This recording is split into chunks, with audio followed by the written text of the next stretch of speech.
Hello बच्चों, मैं आपकी सोशल साइंस की एजुकेटर निहारिका और आज हम पार्ट 2 लेके आए हैं फिजिकल फीचर्स ऑफ इंडिया का। तो इस पार्ट में हम पूरा चैप्टर कंप्लीट कर देंगे, तो हम इसको स्टार्ट करते हैं। ओके, टॉपिक क्या है? Physical features of India. इसका पार्ट 1 नहीं देखा है तो जाके इसका पार्ट 1 देखो आप, ठीक है। तो कंटेंट्स क्या क्या हम पढ़ने वाले हैं, सबसे पहले हम ये देखते हैं। ओके, तो मेजर फिजियोग्राफिक डिविजन्स इस चैप्टर में थे। टोटल कितने? 6 थे। हिमालयन माउंटेन्स हम फर्स्ट पार्ट में कर दिया था हमने, क्योंकि वो सबसे बड़ा था। सबसे बड़ा पार्ट जो था वो हिमालयन माउंटेन्स का था। बाद के ये जो पार्ट्स हैं छोटे हैं, तो इनको आज हम इस वीडियो में, इस लेक्चर में कंप्लीट कर देंगे। ओके, तो पिछले पार्ट में मैंने क्या बताया था कि हम जब नेक्स्ट लेक्चर करेंगे तो हम उसमें क्या डिस्कस करेंगे, जो हमने पंजाब हिमालयास, ये असम हिमालयास, ये बोला था ना मैंने कि मैं आपको मैप में भी शो करूंगी। तो मैं बस वही मैप आज शो करने वाली हूँ इसमें, और फिर उसके बाद हम अपने नेक्स्ट टॉपिक पे चलेंगे। ओके, तो देखो, इंडस, ये हो गई Indus river and Sutlej river. तो इंडस और सतलज के बीच का पार्ट हो गया पंजाब हिमालयास। क्या हो गया? पंजाब हिमालयास। ये है पंजाब हिमालयास, ठीक है। तो यहाँ इंडस रिवर है, यहाँ पे सतलज रिवर है, उसके बीच का पार्ट हो गया पंजाब हिमालयास। आपको यहाँ दिख रहा होगा। अब सतलज और काली रिवर्स के बीच का पार्ट क्या है? कुमाऊं हिमालयास। ये कुमाऊं हिमालयास हो गए, ठीक है। अब काली और तीस्ता रिवर के बीच में क्या है? नेपाल हिमालयास। और तीस्ता और दिहंग रिवर के बीच में क्या है? असम हिमालयास। ऐसा। तो इस मैप को आप एक रफ उसमें बना लेना, ठीक है, और ऐसे मार्क कर लेना। आप इसको अपने आंसर्स में बिल्कुल यूज कर सकते हो, बहुत अच्छे नंबर मिलेंगे आपको, ठीक है। ओके, चलो आज का टॉपिक क्या है? आज तो बहुत सारे टॉपिक हैं। तो पहला है नॉर्दर्न प्लेन्स। हम नॉर्दर्न प्लेन्स को पढ़ेंगे। नॉर्दर्न प्लेन्स मतलब उससे ही समझ आ रहा है कि कहाँ है? नॉर्थ साइड में है। तो the northern plain has been form by the interplay of 3 major rivers. 3 major rivers की वजह से नॉर्दर्न प्लेन्स जो हैं ये फॉर्म हुए हैं। कैसे? The Indus, the Ganga, the Brahmaputra. ये 3 रिवर्स हैं और इनकी जो ट्रिब्यूटरीज हैं, इनकी जो छोटी छोटी ट्रिब्यूटरीज हैं, उनके पूरे सिस्टम से ये नॉर्दर्न प्लेन्स फॉर्म हुए हैं। कैसे हुए हैं देखेंगे हम अभी। It is formed of alluvial soil. Northern plains किन से बने हैं? यहाँ पे अलुवियल सॉइल है, ठीक है। अलुवियल सॉइल, हमने सॉइल्स के बारे में पढ़ा था ना। अलुवियल सॉइल बहुत फर्टाइल सॉइल होती है। तो यहाँ पे किससे बने हैं? ये अलुवियल सॉइल से बने हैं। The vast basin lying at the foothills of the Himalayas deposited with alluvium. ये वास्ट बेसिन है, मतलब हिमालयाज है, हिमालयाज के फुट हिल्स पे इनके पैरों की तरफ बहुत बड़ा बेसिन है, और उस बेसिन में जाके ये अलुवियम, जो रिवर्स, ये जो अलुवियल, जो भी अलुवियम लेके आती हैं, ये इसमें डिपॉजिट हो गया और क्या बन गए? नॉर्दर्न प्लेन्स बन गए। Fine particles of silt, clay and large particles of sand and gravel, ये होता है अलुवियम। अलुवियम क्या है?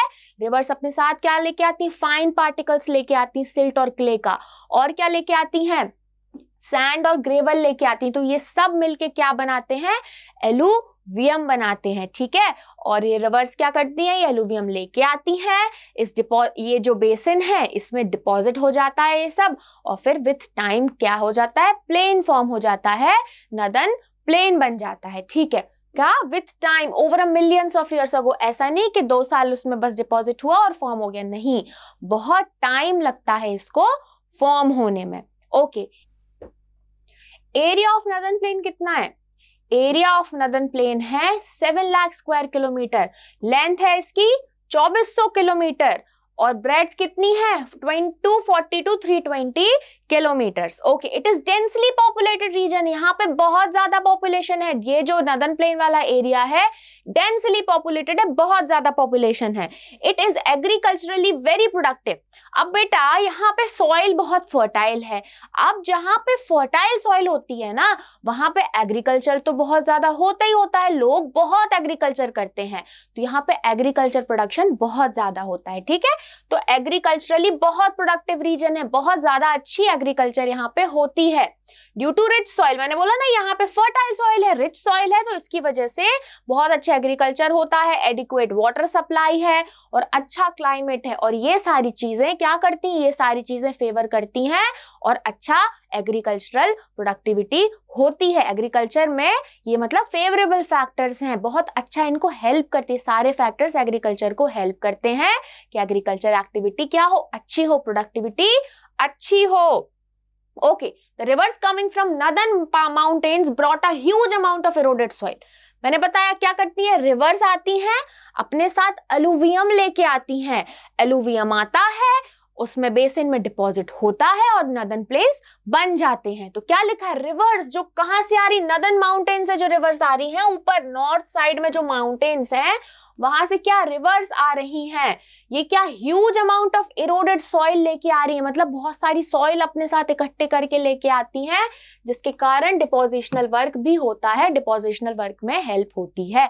तो सिंपल वही पॉइंट है, रिवर्स आ रही हैं, साथ में एलुवियम लेके आ रही हैं और वो एलुवियम डिपॉजिट हो रहा है और क्या हो रहा है, नदन प्लेन्स बन रहे हैं। Okay, in the lower course, नीचे वाले कोर्स में ड्यू टू जेंटल स्लोप, नीचे वाला कोर्स में जेंटल है, ज्यादा हाई स्लोप नहीं है, जेंटल स्लोप है, the velocity of the river decreases, decrease हो जाती है वेलोसिटी, मतलब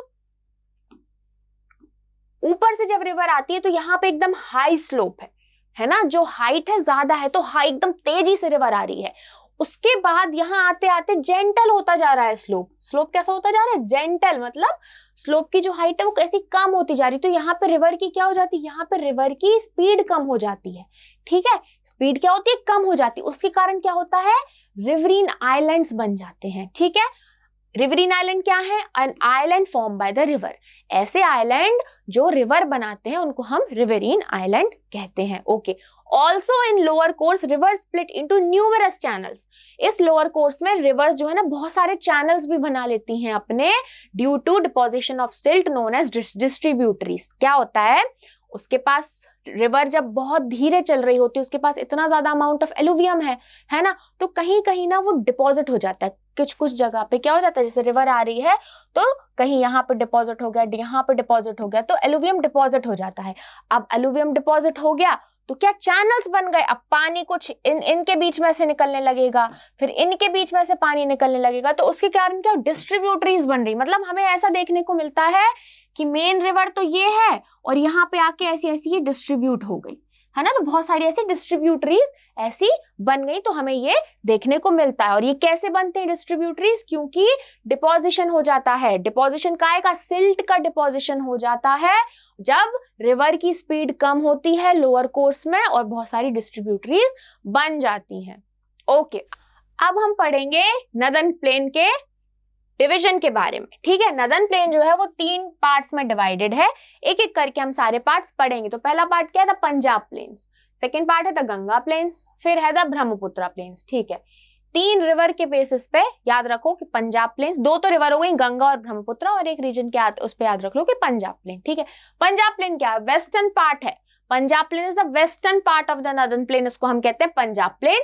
ये इंडस और उसकी ट्रिब्यूटरीज से बना है और ये इसका जो लार्जर पार्ट है वो कहां, पाकिस्तान में लाए करता है। गंगा प्लेन ये घग्गर और तिस्ता रिवर के बीच में एक्सटेंड होता है, ठीक है, और ये नॉर्थ इंडिया के सारे जो नॉर्थ इंडिया में जो भी स्टेट्स हैं वहां पे है ये, ठीक है। गंगा प्लेन हमारे इंडिया में सबसे बड़ा जो प्लेन मतलब जो एरिया है ना वो नॉर्थ वाली साइड में ये प्लेन नदन प्लेन्स का नाम ही क्या है बेटा, नदन प्लेन से आप नाम सोच लो कि हाँ नॉर्थ साइड होगा, ठीक है, नॉर्थ साइड होगा, तो जहां जहां गंगा रिवर गई है वहां वहां क्या ये नदन प्लेन्स हैं, ठीक है। तो कहां, घग्गर और तिस्ता रिवर के बीच में ये एक्सटेंड होता है और नॉर्थ इंडिया में जो स्टेट्स हैं वहां पे ये है। कौन कौन से स्टेट्स में, हरियाणा, दिल्ली, यूपी, बिहार और झारखंड और वेस्ट बंगाल में भी गंगा प्लेन है। गंगा प्लेन क्या, नदन प्लेन ही है, अलग से कोई प्लेन नहीं है, बस नॉर्दर्न प्लेन को हमने 3 उसमें डिवाइड कर दिया है। ओके, थर्ड क्या था, ब्रह्मपुत्र प्लेन्स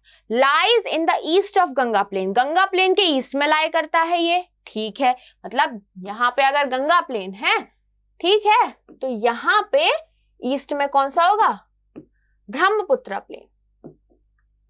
अब हमने देखा ही है जो ब्रह्मपुत्र है वो ईस्ट साइड में बहती है ना, है ना, तो वहां पे गंगा प्लेन, यहाँ पे गंगा प्लेन हो गया और ब्रह्मपुत्र ईस्ट साइड में बहती है, तो गंगा प्लेन के ईस्ट में कौन सा है, ब्रह्मपुत्र प्लेन। ठीक है, तो गंगा प्लेन के ईस्ट में है ब्रह्मपुत्र प्लेन और ये असम में है मोस्टली, मतलब ये मेनली असम में है क्योंकि ईस्ट साइड में ही जो है ब्रह्मपुत्र बहती है। Okay, northern plane is not flat land.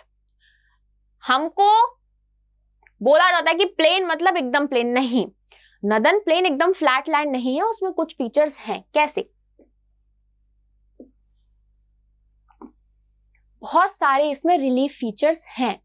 ठीक है, आगे हम देखते हैं इसमें तो क्या क्या रिलीफ फीचर्स हैं। भाबर, तेराई, भांगर, खाडर, ये सब क्या है, ये सब रिलीफ फीचर्स हैं। किसके? नदर्न प्लेन के। अब भाबर क्या होता है? भाबर सबसे पहले तो फुट ऑफ शिवालिक में है। भाबर कुछ नहीं है, एक लंबी चौड़ी बेल्ट है, 8 to 16 किलोमीटर उसकी विड्थ होती है, वाइड होती है, और किससे बनी? पेबल से होते हैं। मतलब इतने बड़े, जैसे मान लो ये 8 to 16 किलोमीटर एक वाइड एरिया है और इसमें बहुत सारे क्या है, इसमें पेबल्स हैं, इसमें पेबल्स है, जैसे आप यहाँ फोटो में देख रहे हैं ना, छोटे छोटे पेबल्स हैं यहाँ पे। ठीक है, तो 8 to 16 किलोमीटर वाइड एरिया है और उसमें बहुत सारे क्या है, उसमें बहुत सारे पेबल्स हैं। ठीक है, तो इस फीचर को, इस रिलीफ को क्या कहते हैं, इस रिलीफ फीचर को क्या कहते हैं? भाबर कहते हैं। ओके, तेराई क्या है? ये भाबर के बाद में, भाबर के जस्ट बगल में जो होती है वो तेराई होती है। ठीक है, वेट एंड मार्शी एरिया, ये वेट और दलदली टाइप का एरिया होता है ये, जिसमें वाइल्ड लाइफ और फॉरेस्ट होती है। ठीक है, तो यहाँ आप देख रहे हैं ये भाबर है, भाबर खत्म हुआ, ठीक है, उसके बाद क्या आ जाएगा? तेराई एरिया आ जाएगा। ठीक है, तो भाबर से लगा हुआ होता है तेराई एरिया, ये वेट और मार्शी एरिया होता है, यहाँ पे फॉरेस्ट और वाइल्ड लाइफ होती है। ठीक है, थर्ड क्या है? Bhangar, older alluvium plain which rises above the level of flood plains. Flood plains के अबव जो प्लेन होता है, कहाँ और कौन सा प्लेन? ओल्डर एलुवियम प्लेन, मतलब ये वो प्लेन है जहां पे पुरानी एलुवियम है, मतलब बहुत पुरानी मिट्टी है, मतलब बहुत बहुत टाइम पहले रिवर जो एलुवियम लेके आई है वो एलुवियम है वहां पे, ओल्डर एलुवियम प्लेन, वहां पे ओल्डर एलुवियल सॉइल होगी। ठीक है, तो भांगर क्या? ओल्डर एलुवियम प्लेन है जो कि फ्लड प्लेन के लेवल से ऊपर होता है, which rises above the level of the flood plain. ठीक है, खाडर क्या है? ये यंगर एलुवियम है ऑफ द फ्लड प्लेन्स, मतलब यंगर, यहाँ पे क्या यंगर एलुवियम है, ऐसा प्लेन जहां पे यंग एलुवियम है, यंगर एलुवियल सॉइल है, वो क्या है? वो खाडर है। तो ये हो गए कुछ हमारे फीचर्स। देखो, ये खाडर हो गया, ये यंगर है और ये भांगर हो गया, यहाँ पे ओल्डर एलुवियम है, ओल्डर एलुवियम है। ठीक है, अब आते हैं नेक्स्ट टॉपिक पे, क्या? Peninsular plateau. तो पेनिनसुलर प्लेट्यू क्या है भैया, देखते हैं। The peninsular plateau is a table land composed of old crystalline igneous and metamorphic rocks. अब ये समझ लो कि ये दो रॉक से बना हुआ होता है, igneous और metamorphic rock. पेनिनसुलर प्लेट्यू क्या है? एक टेबल जैसा लैंड है, एक टेबल शेप का, ऐसा टेबल फॉर्म का एक लैंड है जो कि igneous और metamorphic रॉक से बना हुआ है. It was formed due to the breaking and drifting of the Gondwana land. ये जो गोंडवाना लैंड है, गोंडवाना लैंड जब ब्रेक हुआ और ड्रिफ्ट हुआ, उसके वजह से ये क्या हुआ था? ये पेनिनसुलर प्लेट्यू बना था। एक पूरा गोंडवाना लैंड था, ठीक है, गोंडवाना लैंड ब्रेक हुआ, टूटा और धीरे धीरे ना ये ड्रिफ्ट होता गया, फैलता गया, ठीक है ना, टूट के ये दूर होता गया, तो उसकी वजह से क्या बना था? पेनिनसुलर प्लेट्यू बना था। Okay, The plateau consists of two broad divisions. दो broad division है, Central Highlands and Deccan Plateau. तो Central Highlands और Deccan Plateau को पूरा मिला दो तो हम उसको कहेंगे Peninsular Plateau, ठीक है। और उसके अगर दो डिवीजन कर दे तो डिवीजन में पहला डिवीजन है Central Highlands और दूसरा डिवीजन है Deccan Plateau। तो अभी हम पढ़ रहे हैं पहले Central Highlands के बारे में। Okay, It lies to the north of the Narmada River. Narmada river के नॉर्थ साइड पे क्या है? Central highlands. जो नर्मदा रिवर है, नर्मदा रिवर मान लो यहां बह रही है, तो इसके नॉर्थ साइड पे क्या है? सेंट्रल हाईलैंड्स है। ओके, ठीक है, तो ये याद रखना है, सेंट्रल हाईलैंड में कौन सी रिवर डिवाइड कर रही है या कौन सी रिवर से हम उसको याद कर सकते हैं? तो नर्मदा रिवर। नर्मदा रिवर के ऊपर नॉर्थ साइड में क्या है? सेंट्रल हाईलैंड है, ओके। और ये cover a major area of Malwa plateau, Malwa plateau के बहुत सारे एरिया को ये कवर करता है, ओके। तो Vindhyan range is bounded by the central highlands on the south, ठीक है। सेंट्रल हाईलैंड को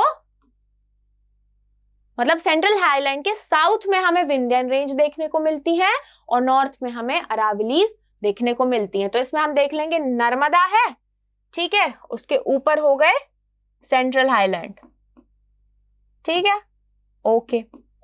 अब सेंट्रल हाईलैंड के नॉर्थ में क्या है, नॉर्थ और इवन नॉर्थ भी नहीं, नॉर्थ वेस्ट में, यहां पे कहीं नॉर्थ वेस्ट में क्या है, अरावलीज, ठीक है।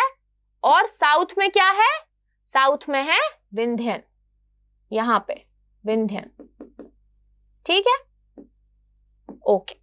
तो सेंट्रल हाईलैंड जो है उसके नॉर्थ वेस्ट में है अरावलीज और साउथ में क्या है, विंध्यन रेंज है, okay. The further westward extension gradually merges with the sandy and rocky desert of Rajasthan. और हम वेस्ट साइड में जाते जाएं तो हमको क्या मिलता है, राजस्थान मिलेगा और जहां पे रेगिस्तान मिलेंगे, sandy and rocky desert of Rajasthan. तो मतलब काइंड ऑफ एक बेसिक उन्होंने ये बताया कि इस साइड ये है, इस साइड ये है, इस साइड ये है। तो नॉर्थ साइड में क्या है, नॉर्थ साइड में नॉर्थ वेस्ट में है अरावली, साउथ में है विंध्यन, और अगर हम वेस्ट साइड जाएं तो क्या होता है, वेस्ट साइड राजस्थान है और जहां पे हमें डेजर्ट देखने को मिलते हैं।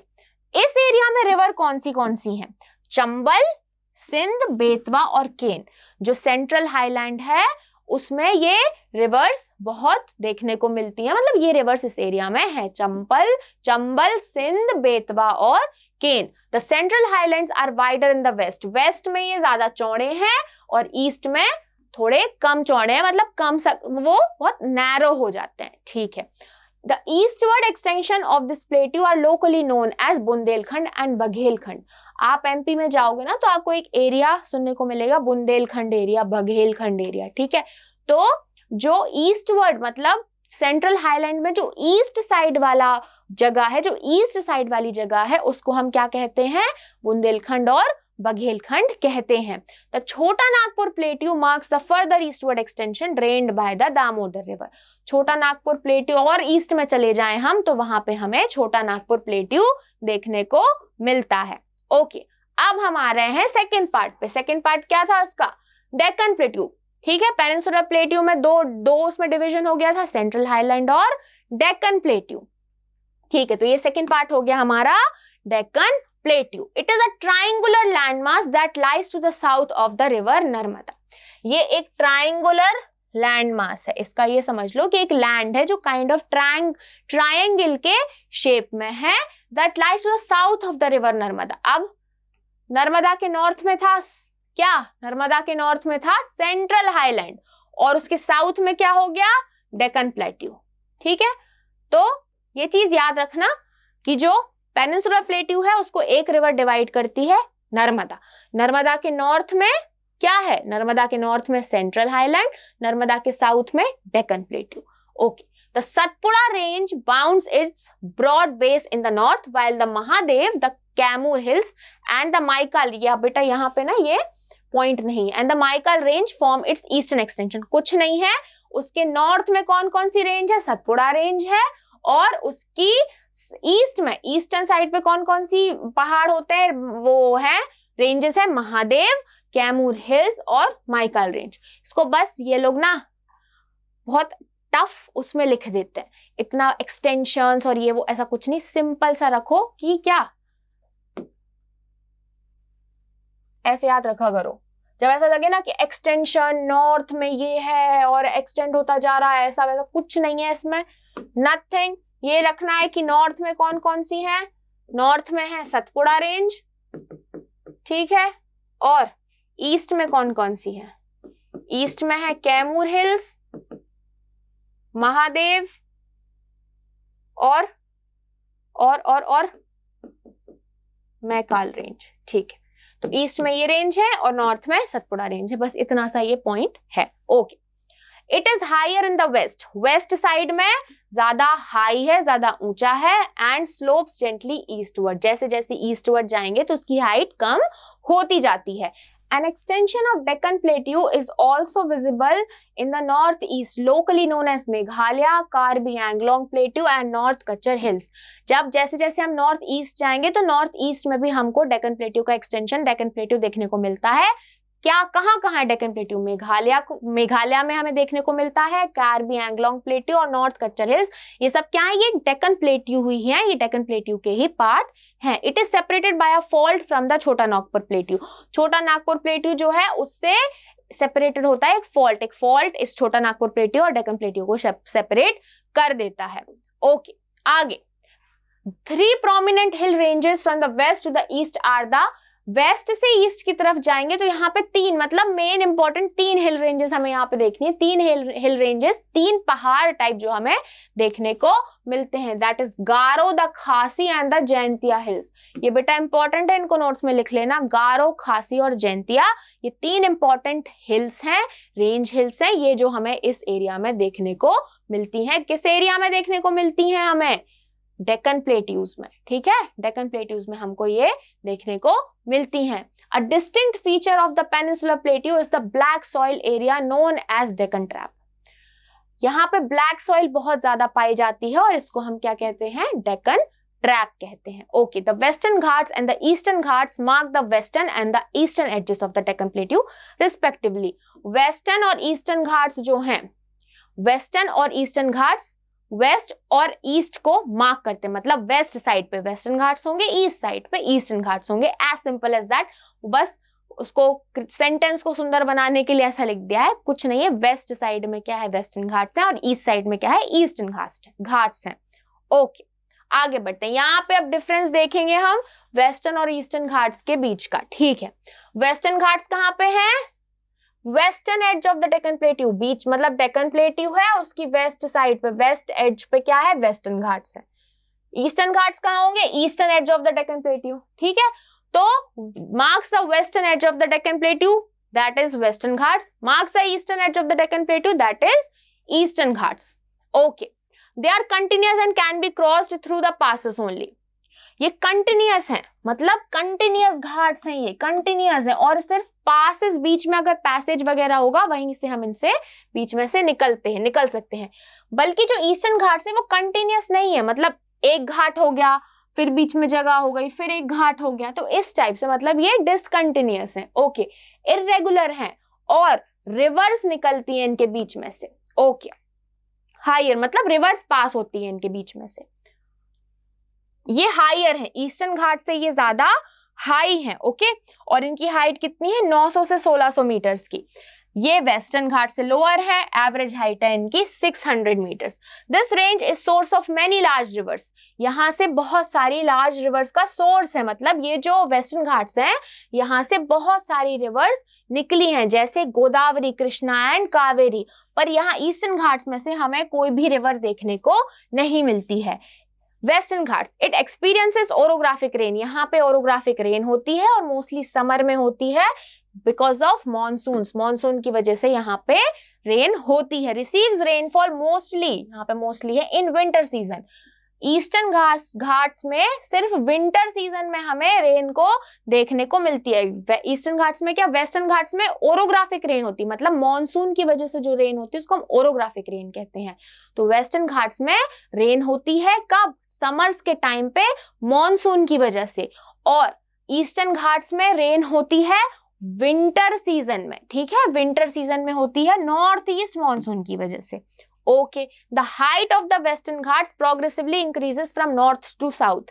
हम जब वेस्टर्न घाट्स में नॉर्थ से साउथ की तरफ मूव करते हैं, नॉर्थ से साउथ की तरफ मूव करेंगे जब हम, तो हाइट हमें देखने को मिलती है इंक्रीज हो, मतलब हाइट इंक्रीज होती है. नॉर्थ से साउथ की तरफ जाएंगे हम तो हाइट जो है वो इंक्रीज होती जाती है. ओके, हाईएस्ट पीक जो है वेस्टर्न घाट्स में, जो हाईएस्ट पीक है वो है Anaimudi, that is 2695 metre, and Doda Betta that is 2637 metre. Okay, Mahendragiri 1501 metre, ये हाईएस्ट पीक है ईस्टर्न घाट्स की. Okay, Shevaroy Hills and the Javadi Hills are located to the southeast of the Eastern Ghats. Eastern Ghats में south east जगह पे, south east direction में Shevaroy hills और Javadi hills हैं. तो ये अच्छे खासे डिफरेंसेस है. कभी कोई भी क्वेश्चन आ जाता है कि वेस्टर्न और ईस्टर्न घाट्स का डिफरेंस बताओ या ये, तो ये बहुत अच्छा है, आप इसको एग्जैक्ट लिख सकते हो. You will fetch very good marks. Okay, आगे बढ़ते हैं. The Indian desert lies. अब हम क्या पढ़ रहे हैं, नेक्स्ट टॉपिक है ये इंडियन डेजर्ट है. ठीक है, ये क्या है, Indian desert. The Indian desert lies towards the western margins of the Aravalli hills. Simple सी आप ये ध्यान रखो, हमारा राजस्थान कहाँ है, राजस्थान कहाँ है, वेस्ट साइड पे है, तो इंडियन डेजर्ट कहाँ होगा, वेस्ट साइड पे होगा. ठीक है, तो इंडियन डेजर्ट कहाँ है, वेस्टर्न है, वेस्ट साइड पे है of the Aravalli hills. It is a land of undulating topography covered with sand dunes. ये एक ऐसा लैंड है जहां पे बहुत सारे सैंड ड्यून्स हैं, बहुत सारे रेत के पहाड़ टाइप्स हैं. This region receives very low rainfall. बहुत कम रेनफॉल होती है, below 150 mm per year. Okay, it has arid climate. सूखा क्लाइमेट है, बहुत ड्राई सा क्लाइमेट है, और वेजिटेशन भी जो है कम होती है, लो वेजिटेशन कवर है. Luni is the only large river in this region. Luni जो है वो सिर्फ अकेली बड़ी रिवर है इस रीजन में. मतलब जो डेजर्ट वाला एरिया, वहां पे एक रिवर है लूनी, तो वही सबसे लार्ज रिवर है इस रीजन की. ओके, बार्चन्स. बार्चन्स क्या होते हैं, क्रीसेंट शेप ड्यून्स. मतलब क्रीसेंट शेप ड्यून्स को हम क्या कहते हैं, बार्चन्स कहते हैं. ये सबसे ज्यादा एरिया को कवर करते हैं, but longitudinal dunes becomes more prominent near the Indo Pakistan boundary.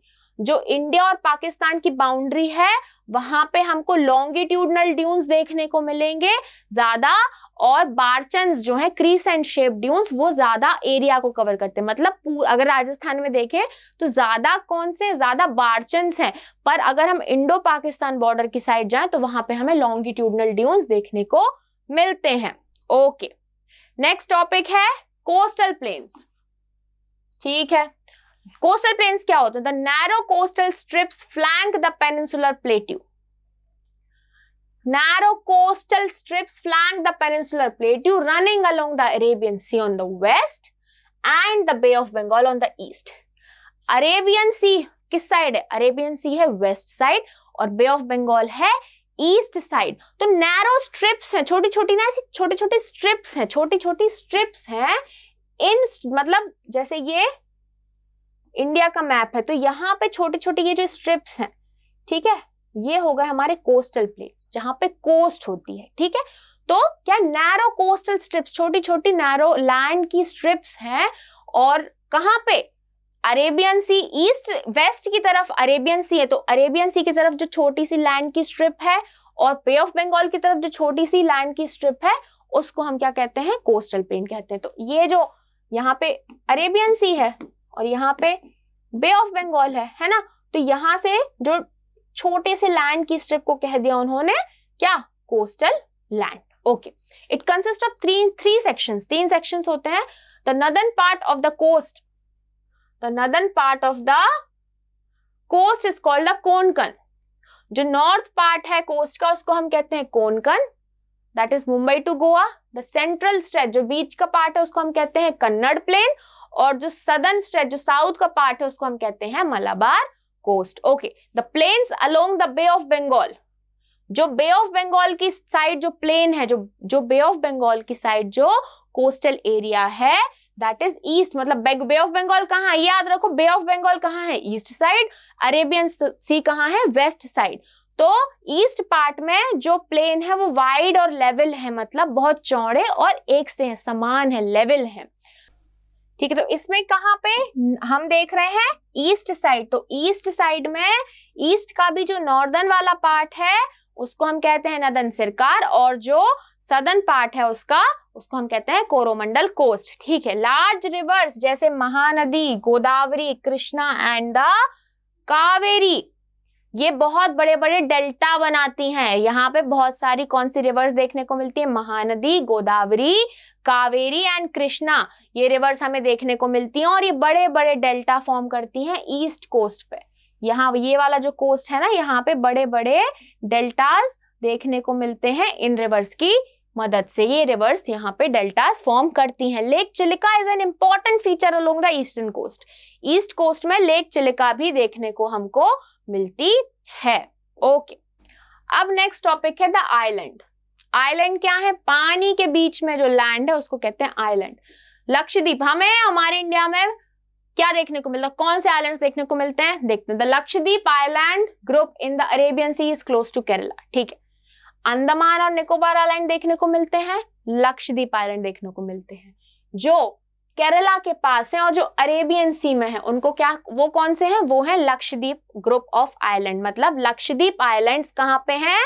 Arabian सी में है और केरला की तरफ है, मतलब केरला के पास है। Okay, this group of island is composed of small coral islands. यहाँ पे बहुत सारे छोटे छोटे कोरल आइलैंड्स हैं। The Lakshadweep islands were earlier known as Laccadive, Minicoy and Amandweep. Lakshadweep के आइलैंड्स पहले मतलब उनका नाम क्या था? लक्षद्वीप आइलैंड्स का पहले नाम था लक्काद्वीप, मिनिकॉय एंड अमनद्वीप। ठीक है, it cover small area of 32 square kilometre. 32 square kilometre इनका एरिया है। Kavaratti island is the administrative headquarter of Lakshadweep. Lakshadweep है, उसका जो एडमिनिस्ट्रेटिव हेडक्वार्टर है वो कहाँ पे है? वो है कवरत्ती में। ठीक है, कवरत्ती आइलैंड को उसका एडमिनिस्ट्रेटिव हेडक्वार्टर कहा जाता है। The Pitti island which is uninhabited has a bird sanctuary. मतलब जो पित्ती आइलैंड है वहां पे एक बर्ड सेंचुरी है। ओके, अब हम बात करेंगे अंडमान एंड निकोबार आइलैंड्स के बारे में। ओके, ये इलोंगेटेड चेन है आइलैंड की, located in the bay of Bengal. Bay of Bengal जो है, यहाँ पे एक बड़ी सी ऐसी चेन है, मतलब छोटे छोटे छोटे छोटे ऐसे इसमें आइलैंड्स हैं। तो ऐसी चेन है, लंबी सी एक चेन है ऑफ व्हाट? Of islands. उसको हम क्या कहते हैं? Andaman and Nicobar islands. They are bigger in size, बड़े हैं ये साइज में और ज्यादा न्यूमरस और स्कैटर्ड, मतलब अलग अलग दूर दूर फैले हुए हैं ये islands. Okay, the entire group of islands divided into 2 broad categories. अब ऐसा नहीं है बेटा कि ये एक ही आइलैंड है, सिर्फ एक है, नहीं, ये क्या है? एक यहाँ पे हो गया, एक यहाँ पे हो गया, एक यहाँ पे हो गया। तो ऐसे ना ये अलग अलग आइलैंड्स हैं और इन पूरे के टोटल को मिला के हम कहते हैं Andaman and Nicobar island. Okay, अब ये ग्रुप ऑफ आइलैंड्स भी क्या है? ये डिवाइडेड है 2 ब्रॉड कैटेगरीज में। 2 ब्रॉड कैटेगरीज में ये डिवाइडेड है। The Andaman in the north, मतलब नॉर्थ साइड में जो आइलैंड्स हैं उनको कहते हैं द अंडमान, और जो साउथ साइड में जो आइलैंड्स हैं उनको हम कहते हैं Nicobar. Okay, these islands are an elevated portion of submarine mountains। ठीक है, जो सबमरीन माउंटेन्स है, मतलब डूबे हुए माउंटेन्स हैं, उनका कुछ कुछ पोर्शन बाहर निकला हुआ है, उससे ये आइलैंड्स बने हुए हैं, उनको हम ये आइलैंड्स कहते हैं। ओके, आगे, how this diverse physical feature useful for India. अब ये टॉपिक है कि कैसे ये जो फीचर्स हैं, कैसे ये इंडिया के लिए इंपॉर्टेंट है, कैसे, क्यों ये इंडिया के लिए इंपॉर्टेंट है, हम वो देखेंगे। The mountains and are the major source of water and forest wealth. जो माउंटेन्स हैं उनसे हमें वाटर और फॉरेस्ट वेल्थ मिलती है। वाटर और फॉरेस्ट कहाँ से? माउंटेन से मिल रहा है। The northern plains are the granaries of the country. जो नॉर्दर्न प्लेन्स है ना, वहां पे ग्रेनरीज है, मतलब वो भंडार है किस चीज का? गेहूं का, जो भी हम खा रहे हैं अन्न का, वो भंडार है। वहां ये नॉर्दर्न प्लेन्स में ही इतनी खेती की जाती है, उस खेती से जो है हमारा देश चल रहा है, हमारे देश के लोग उससे खा रहे हैं, मतलब खाना जो है हमको यहाँ से मिल रहा है। तो नॉर्दर्न प्लेन क्या है? ग्रेनरीज है कंट्री की। The plateau is the store house of mineral. जो प्लेट्यू है वहां पे मिनरल्स है, स्टोर हाउस है, मतलब मिनरल्स है वहां पे, जिसकी वजह से क्या हुआ? इंडस्ट्रियलाइजेशन हुई है कंट्री की। प्लेट्यू है भैया, हमारे पास प्लेट्यू है तो वो स्टोर हाउस है मिनरल का। प्लेट्यूज में बहुत ज्यादा मिनरल्स पाए जाते हैं और उन मिनरल्स की वजह से क्या कर रहे हैं? हमारी कंट्री का इंडस्ट्रियलाइजेशन हो रहा है। The coastal region and the island groups provide sites for fishing and port activities. जो कोस्टल रीजन्स है ना, मतलब कोस्ट वाला एरिया है, वहां पे क्या है? वहां पे साइट्स हैं, बहुत सारी ऐसी जगह है जहां पे हम फिशिंग कर सकते हैं। पोर्ट बनाए हैं तो वहां पे भी डेवलपमेंट हो रहा है, फिशिंग करते हैं लोग, पोर्ट एक्टिविटीज करते हैं, मतलब पोर्ट्स हैं तो उसमें भी बहुत सारे लोग नौकरियां करते हैं। तो क्या है? कोस्टल रीजन क्या प्रोवाइड कर रहा है? ऐसी साइट प्रोवाइड कर रहा है जहां पे फिशिंग कर सकते हैं, पोर्ट बनते हैं, पोर्ट एक्टिविटीज होती हैं। Okay, so we are done with the chapter. पूरा चैप्टर हमने पढ़ लिया है अच्छे से, 2 पार्ट्स में हमारा पूरा चैप्टर कवर हो गया है। तो इस लेक्चर के और किसी भी लेक्चर के अगर आपको नोट्स डाउनलोड करने हैं तो आप हमारे ऐप स्कोर प्लस आपके लिए एक ऐप डेवलप किया गया है, तो आप उस ऐप पे जाके आप ये लेक्चर के नोट्स डाउनलोड कर सकते हैं और इनको पढ़ सकते हैं। ठीक है, तो इन लेक्चर के नोट्स को आप डाउनलोड करो और मजे से पढ़ो। तो फिर मिलते हैं नेक्स्ट लेक्चर में। बाय बाय बच्चों।